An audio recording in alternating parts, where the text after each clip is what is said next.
Alors, donc Sterblo, on est une jeune entreprise créée il y a 1 an et demi maintenant.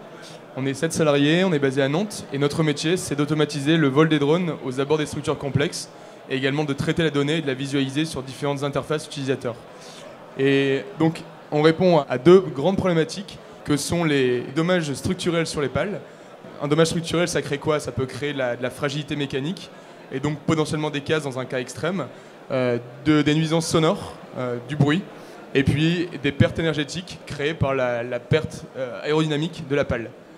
Et puis on s'attaque également, donc c'est une information qu'on a avec notre solution, au désalignement de la nacelle. Donc on peut récupérer l'angle exact d'azimut de la nacelle. On peut estimer ça à environ 3% de perte de rendement par an, environ 11 000 euros. Donc qu'est-ce qu'on développe chez nous? Donc on développe deux technologies clés. Donc la première, c'est ce qu'on appelle perception. Perception, c'est notre outil de navigation qui permet de naviguer aux abords des structures complexes avec seulement quelques paramètres géométriques. J'en parlerai juste après comment on le dédie justement à l'éolienne. Et puis en deuxième point, c'est Curiosity, donc qui est une plateforme de deep learning, d'intelligence artificielle, ce qui veut dire qu'avec un grand volume de données qualifiées, labellisées, ça nous permet de détecter et de caractériser automatiquement les défauts sur une infrastructure. Donc aujourd'hui, qu'est-ce qu'on propose dans cette nouvelle offre? Donc deux choses, donc des drones. Les drones sont nos partenaires aujourd'hui. On ne les fabrique pas, on travaille avec les meilleurs fabricants français, et ça c'est un drone chinois, mais c'est DJI, le leader mondial. Et dans le cadre d'une offre intégrée, on propose notre solution sur le cloud, permettant de naviguer automatiquement aux abords de la structure, mais également de toute l'interface de traitement et de visualisation de la donnée. Voilà.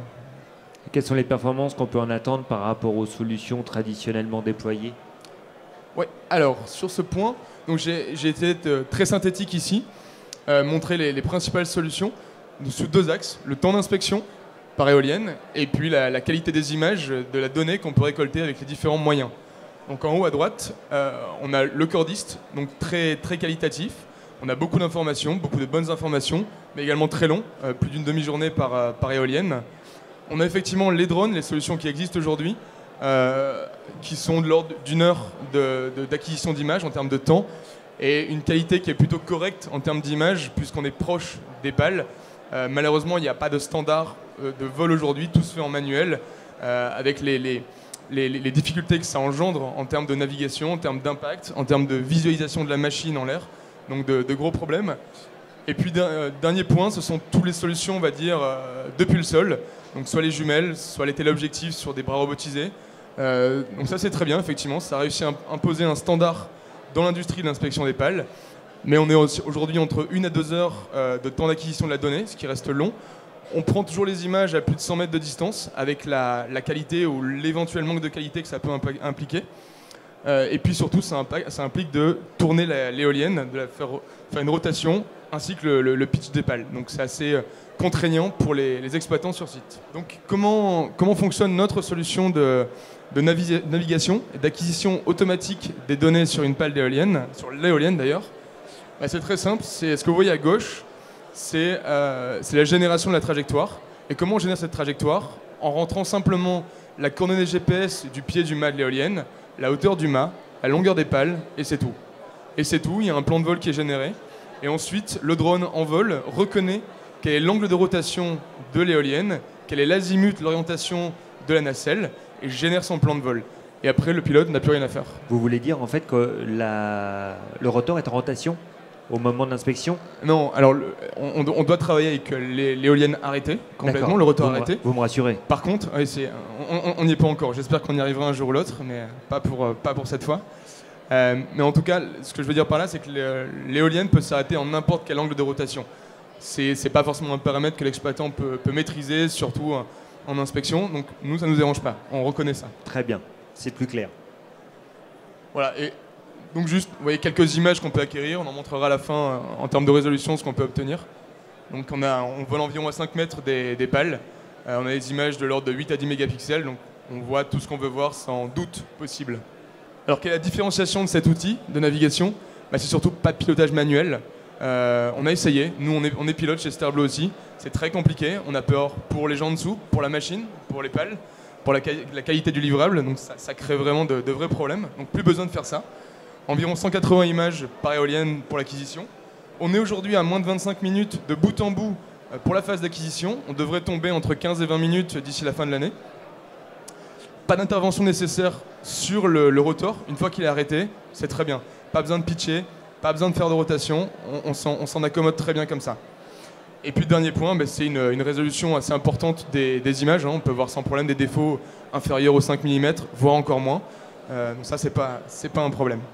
Si on repositionne ce qu'on a développé par rapport aux autres solutions types sur le marché, aujourd'hui on a une meilleure qualité d'image que les drones actuels, tout simplement parce qu'on a un formalisme d'acquisition, un standard dans l'acquisition, et qu'on vole en permanence à 5 mètres des pales, et donc l'image est en permanence du même type. Et surtout en termes de temps d'acquisition, on est entre 2 à 3 fois moins long que les autres solutions du marché actuellement. On propose une offre intégrée aujourd'hui sur le traitement de la donnée également et la visualisation. Donc aujourd'hui on a une plateforme cloud qui permet à nos clients sur d'autres secteurs d'activité de traiter leurs données, de la visualiser et d'échanger avec les autres acteurs de la chaîne de valeur. Aujourd'hui on finalise pour le 15 octobre la plateforme dédiée à l'éolien. Et donc voilà, donc on peut effectivement voir l'ensemble des images d'une éolienne avec leur localisation par rapport au hub. Concrètement, quand je suis client Steer Blue, je me connecte avec mes identifiants mots de passe sur le cloud et j'ai accès à toutes mes photographies, toutes mes éoliennes. Exactement, comme un Gmail, comme n'importe quelle plateforme. C'est extrêmement simple. Et donc ça, c'est typiquement la plateforme pour l'expert métier. C'est-à-dire que l'expert a accès à toutes les images, peut venir les annoter. Et d'ici une trentaine d'éoliennes en production, ce qui devrait arriver d'ici fin octobre, on a des algorithmes d'intelligence artificielle qui vont petit à petit prendre le relais de la détection et de la caractérisation des défauts. Donc c'est au lieu de passer 1h30 à 2 heures d'analyse, on passera en dessous du quart d'heure d'ici quelques semaines. Et ça, c'est une partie de l'interface qui permet d'avoir un rapport sur l'inspection. Donc ça veut dire que l'exploitant ou le client peut tout simplement voir l'état de son éolienne avec les différents types de défauts, leur gravité, les urgences et les commentaires de l'expert PAL aujourd'hui. Quelques éléments sur cette plateforme cloud maintenant. Donc on a beaucoup travaillé sur la sécurisation et la redondance sur cette plateforme cloud. Il faut savoir aujourd'hui que le stockage est complètement sécurisé, la donnée est cryptée sur l'ensemble de la chaîne de valeur. On a uniquement 2 personnes qualifiées chez nous qui sont autorisées à visualiser cette donnée pour leur gestion, tout simplement. Le traitement est automatisé sur le cloud. On a des puissances de calcul, c'est extrêmement scalable. Qu'on ait 10 ou 200 éoliennes, ça revient exactement au même. Un expert PAL composite, on n'est pas des experts métiers éoliens. On vient de l'aéronautique, du développement web, de la data science. Et donc aujourd'hui, on a des experts qui interviennent avec nous. L'analyse renforcée, donc on accompagne les experts avec l'intelligence artificielle. Et pour finir, différentes interfaces utilisateurs qui permettent surtout de connecter les différents acteurs de la chaîne de valeur. En l'occurrence, les experts métiers, l'exploitant, client et Steer Blue bien sûr. Quand vous parlez de l'analyse renforcée, intelligence artificielle, c'est les fameux algorithmes tout à l'heure qui permettaient de détecter automatiquement les défauts. Exactement. Pendant les premiers mois, années de notre activité, on ne remplacera pas les experts. L'expert aura toujours un rôle crucial de validation, de la détection et de la caractérisation de l'algorithme. Mais néanmoins, on lui fera gagner du temps et on le fera se concentrer sur sa valeur, son expertise. Très bien. Voilà, donc aujourd'hui, on a réalisé environ 5 parcs éoliens en démonstration chez différents exploitants. Et à horizon 15 octobre, on peut commencer à faire des premières prestations de services chez les clients exploitants et producteurs. La solution définitive qu'on proposera à la vente, c'est une solution sur le cloud, entre 300 et 360 € par éolienne, qui intègre la création des plans de vol automatiques, le traitement et la visualisation des différentes données traitées, et un stockage des données pendant 10 ans.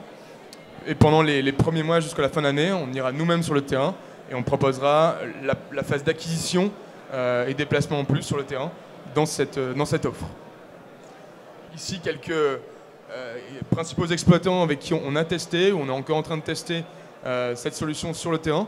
Donc notamment PET Technologies et puis Éoliennes en Pays de Vilaine qui ont été les premiers à accepter. On les remercie de tester ça avec nous, qui nous a permis de continuer à développer notre solution, d'améliorer les performances. Juste pour revenir sur la question des coûts, comparativement aux autres technos dont vous aviez parlé, alors bon, il y a le cordiste, on imagine que c'est hors de prix quelque part, par rapport aux autres solutions drones, vous vous positionnez comment? Alors, nous, aujourd'hui, on va être moins cher non pas parce qu'on rogne plus nos marges que les autres, mais surtout parce que notre solution est beaucoup plus productive. Je disais tout à l'heure, on est entre 2 et 3 fois plus rapide que les solutions actuelles par tel objectif. On est moins impactant aussi en termes de mobilisation du rotor, faire pitcher, tourner le rotor. Ça a des impacts. Ça prend du temps. Donc on sera environ entre 20 et 30% moins cher que les solutions actuelles, avec moins d'impact surtout sur la production des éoliennes. Et ça, c'est important. Quand vous avez une éolienne sur laquelle on laisse 1 heure pour être inspecté, on vous dit vous avez un créneau de 25 minutes pour inspecter les pales, ben, on n'a pas le droit à l'erreur. Et il faut aller vite. On se déplace environ à 10 km/h le long des pales, donc ça va très vite. Le vol en tant que tel ne dure que 9 minutes. C'est juste les 10-12 minutes, c'est pour la préparation, avant. Mais le vol ne dure que 9 minutes. Ici, quelques images pour vous montrer un petit peu le niveau de détail. Donc, on pourrait zoomer, ce sera compliqué avec la régie.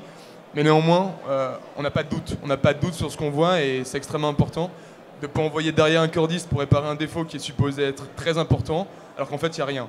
Et ça, c'est vraiment une qualité de livrable qui est importante à souligner.